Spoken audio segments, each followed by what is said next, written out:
ગઈકાલ તારીખ 17/11/2025ના રોજ ફરિયાદી શેખ શાહીન હુસેન લાયલ રહે રામપુરાવાળાએ એક ફરિયાદ આપેલી, જેમાં તેઓ ગઈ તારીખ 15/11/2025ના રોજ રાત્રિના આશરે 9 વાગે રામપુરા પેટ્રોલ પંપ ઉપર મેડિકલ સ્ટોર ઉપર દવા લેવા માટે જતા હતા અને તેઓ પોતે મોબાઈલ ફોન પર વાતચીત કરતા હોય એ દરમિયાન પાછળથી 2 વ્હીલ ઉપર 2 ઈસમો આવી અને ફરિયાદીનો મોબાઈલ ઝૂંટવી અને નાસી ગયો.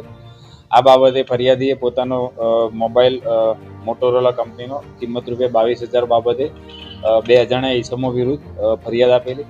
જે ફરિયાદની તપાસ દરમિયાન લાલગેટ પોલીસ સ્ટેશનના ડિસ્ટાફની ટીમ આરોપીઓ શોધવા માટે કામે લાગેલી અને એએસઆઈ મોહસિનભાઈ અને સાજિદભાઈને બાતમી મળેલી અને એ બાતમી આધારે કુલ 2 આરોપીઓ આ ગુનામાં સંડોવાયેલ હોય જેઓની તાત્કાલિક ધરપકડ કરવામાં આવેલી, જેમાં એક આરોપી આસિફ ઉર્ફે અશફાક અશરફ શાહ તેમજ 2 શોએબ ઉર્ફે સફુ જાવીદ રાજ રહે બંને પોસાડ આવાસ, બંનેને ગુનામાં વપરાયેલ વાહન તથા કુલ 5 મોબાઈલ સાથે આરોપીઓને પકડી પાડેલ હોય, જેમાં ફરિયાદીનો પણ જે મોબાઈલ ગયેલો એ પણ રિકવર કરવામાં આવેલ છે. આરોપીઓ 15 તારીખના દિલ્હી દરવાજાથી લઈ અને રામપુરા રોડ સુધી અલગ અલગ 3 જગ્યાએથી મોબાઈલ આ રીતના ઝૂંટવેલા હતા.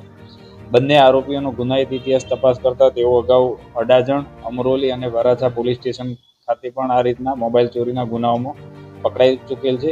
આ રીતની લાલગેટ પોલીસને એક અનડિટેક્ટ ગુનો શોધવામાં સફળતા મળેલી છે.